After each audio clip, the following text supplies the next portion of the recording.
नमस्कार दोस्तों, आपका बहुत बहुत स्वागत है आपके खास चैनल रेडिट में। आज मैं लेकर आपके सामने मास्टरमाइंड का रसायन विज्ञान का कक्षा 12 का क्वेश्चन बैंक। जी हाँ दोस्तों, एनसीईआरटी बेस्ड क्वेश्चन बैंक है और यूपी बोर्ड के स्टूडेंट्स के लिए ये जारी किया जाता है। मास्टरमाइंड से पहले मैंने एक सब्जेक्ट का और क्वेश्चन बैंक का रिव्यू ऑलरेडी कर चुका हूँ। आज मैं लेकर आऊँ रसायन विज्ञान केमिस्ट्री का रिव्यू। तो चलिए शुरू करते हैं बिना किसी देरी के। सबसे पहले बात कर लेते इसके प्राइस टैग की। 158 रुपये इसका एमआरपी है और लेस करने के बाद लगभग आपको 70 से लेकर 100 रुपये तक ये आपको देखने को मिलता है। बात कर लेते हैं नंबर ऑफ पेजेस की, तो इसके अंदर 176 नंबर ऑफ पेजेस आपको देखने को मिलते हैं। बात करें अगर पेज क्वालिटी की, तो पेज क्वालिटी जस्ट आपको नॉर्मल देखने को मिलने वाला है। जिस प्रकार का आप न्यूज़पेपर पढ़ते हैं इस प्रकार का आपको पेज देखने को मिलने वाला है। पैटर्न कुछ इस प्रकार है क्वेश्चन बैंक का। शुरुआत में जैसे ही आप क्वेश्चन बैंक को ओपन करेंगे तो आपको यहां पर सबसे पहले सिलेबस देखने को मिलता है। उसके बाद आपको विषय सूची देखने को मिलती है। अब विषय सूची में आपको क्या क्या देखने को मिलता है? ठोस अवस्था, विलयन, वैद्युत रसायन, रासायनिक बल गतिकी, पृष्ठ रसायन, उसका तत्वों के निष्कर्षण के सिद्धांत एवं प्रक्रम, पी ब्लॉक के तत्व वर्ग 15, 16, 17, 18, डी और एफ ब्लॉक के तत्व, उप सह संयोजन यौगिक, हेलो एल्केन्स और हेलोएरेंस, अल्कोहल, फिनोल तथा इथर, एल्डिहाइड, कीटोन तथा कार्बोक्सिलिक अम्ल, नाइट्रोजन युक्त कार्बनिक यौगिक, जैव अणु, बहुलक और दैनिक जीवन में रसायन। तो ये विषय सूची आपको देखने को मिलने वाली है। अब बात करें लास्ट में कुछ परिशिष्ट है, उसके अंदर आपको क्या होता है जब कार्बनिक यौगिक का पारस्परिक परिवर्तन। परिशिष्ट 2 में आपको कुछ प्रमुख अभिक्रियाएं क्या होता है जब कार्बनिक यौगिक का पारस्परिक परिवर्तन, प्रयोगात्मक एवं प्रोजेक्ट कार्य और 3 आदर्श प्रश्न पत्र आपको इसके अंदर देखने को मिलते हैं।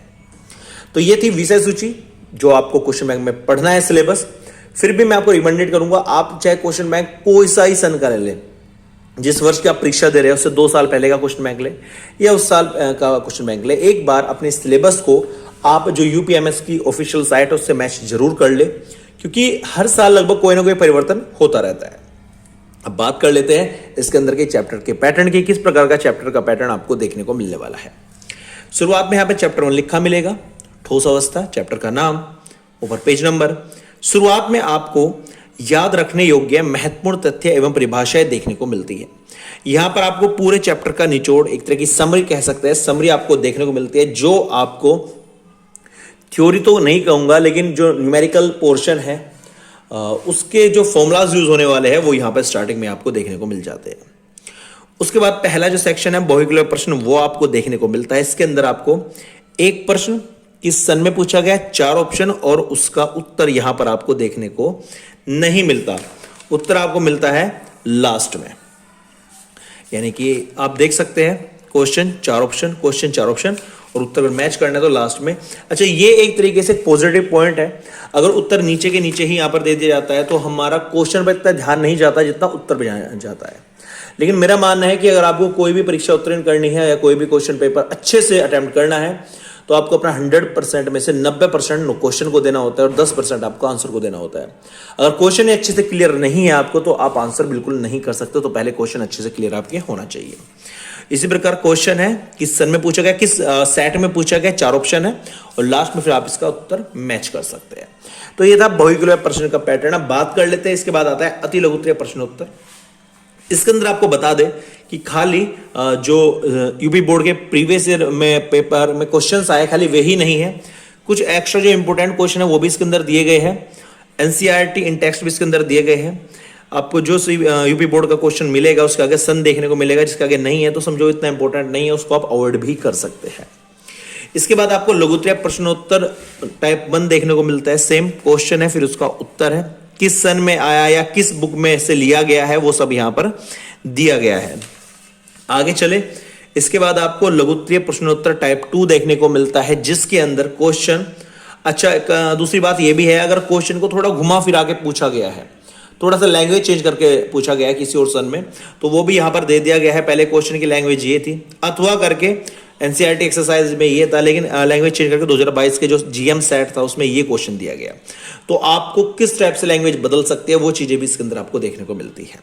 तो यहां पर लघुत्तरीय टाइप 2 क्वेश्चन देखने को मिलते हैं। इसके बाद लास्ट का जो पोर्शन है वो है विस्तृत उत्तरीय प्रश्नोत्तर, जिसके अंदर आपको क्वेश्चन और उसका सॉल्यूशन, उसका आंसर यहां पर आपको देखने को मिलता है।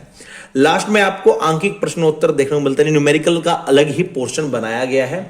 आप देख सकते हैं कुछ न्यूमेरिकल की कितनी लाइन लगी, 2022 में पूछा गया, 20 में पूछा गया, और ये एनसीईआरटी सोल्ड एग्जाम्पल है।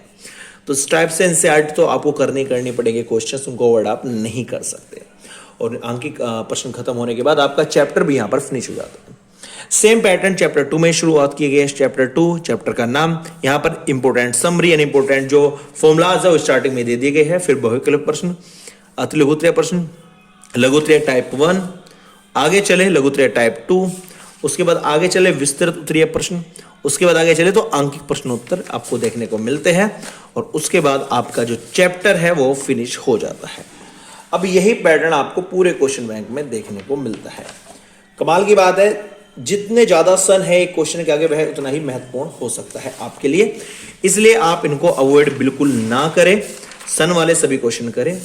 अब परिशिष्ट की बात करते हैं। परिशिष्ट 1 में आपको क्या देखने को मिलता है, क्या होता है जब, तो क्या होता है जब का जो पार्टीशन है फिक्स है, बिल्कुल वो क्वेश्चन आना ही आना है। क्या होता है जब अमोनिया को जलीय विलयन AgNO3 से क्रिया कराते हैं, तो सीधी सीधी इक्वेशन है, आपको याद करनी है। लेकिन एक प्लस पॉइंट आपको बता दो, अगर आप 1 दिन या 2 दिन या 10 दिन पहले को याद करने की सोच रहे हो तो आप नहीं याद कर पाएंगे। आपको डेली 2, 3, 4 आपको याद करनी होगी, तभी आप पेपर तक सभी याद कर सकते हैं। चैप्टर 2 जो इसका पार्ट 2 है परिशिष्ट 1 का, अकार्बनिक यौगिक का पारस्परिक परिवर्तन, मतलब आप सोडियम नाइट्रेट से नाइट्रोजन कैसे प्राप्त करोगे, इस प्रकार के क्वेश्चंस में आपको देखने को मिलते हैं।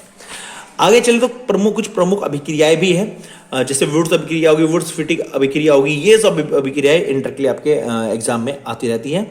थोड़ी सी लैंग्वेज चेंज हो सकती है, अदरवाइज सब कुछ वही है। तो ये भी आप 1-2 याद करें। तो जो परिशिष्ट 1 है, परिशिष्ट 2 है, उसकी जो एकदम से आप तैयारी नहीं कर सकते, आपको 2 दिन 3 दिन मतलब 3 क्वेश्चन पर डे आपको करने पड़ेंगे। जब से आपका सिलेबस शुरू होता है तभी आप इसको इजीली कवर कर सकते हैं, अदरवाइज भूलने के चांसेस बहुत ज्यादा इसमें बने होते हैं। क्या होता है जब का यहाँ पर काफी ज्यादा पोर्शन दिया गया है, इसका कार्बनिक यौगिक कैसे प्राप्त करोगे, ठीक है ना, ये अलग है। कार्बनिक यौगिक का था, वो अकार्बनिक यौगिक को था। आगे चले तो आगे आप देख सकते हैं कितने ज्यादा यहाँ पर क्वेश्चंस दिए गए हैं। रिक्त स्थानों की पूर्ति कीजिए, तो किस सन में पूछे गए, किस टाइप के क्वेश्चन पूछे गए, वो सब यहाँ पर दिए गए हैं।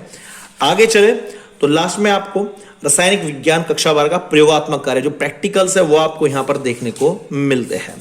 तो आप देख सकते हैं सारे के सारे प्रैक्टिकल आप यहां से ले सकते हैं, लेकिन कुछ प्रैक्टिकल्स ऐसे हैं जिनको आप रीडिंग आपको नोट करनी पड़ेगी, आपको प्रैक्टिकल करना पड़ेगा, या प्रीवियस किसी प्रैक्टिकल फाइल में से रीडिंग नोट डाउन कर सकते हैं। अदरवाइज यहां से आपको रीडिंग नहीं देखने को मिलती है, क्योंकि यहां पर बॉक्स बना दिया गया है, खाली स्पेस छोड़ दिया गया है, रीडिंग आपको खुद लेनी होती है।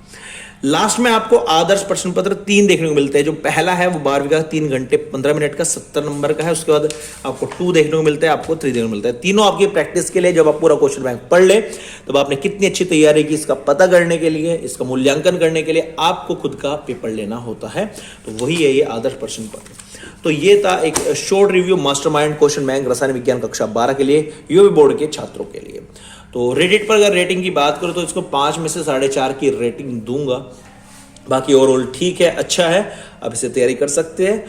अगर न्यू सेशन के क्वेश्चन बैंक आते हैं, अगर अपडेट होता है सेशन, थोड़ा बहुत माइनर चेंजेस होता है, थोड़ा सब कुछ मटेरियल चेंज होता है, बस जो नए क्वेश्चन है इसमें अपडेट कर दिया जाता है। लेकिन अगर आपके पास ओल्ड क्वेश्चन बैंक भी है तो आप उससे भी प्रिपरेशन कर सकते हैं। तो उम्मीद करता हूँ वीडियो आपको अच्छी लगेगी। वीडियो अच्छी लगी प्लीज लाइक कर देना और चैनल को सब्सक्राइब जरूर कर देना, ताकि इस प्रकार की बुक रिव्यू का वीडियो हम आपके लिए लेकर आते रहे। Thank you so much for watching this video.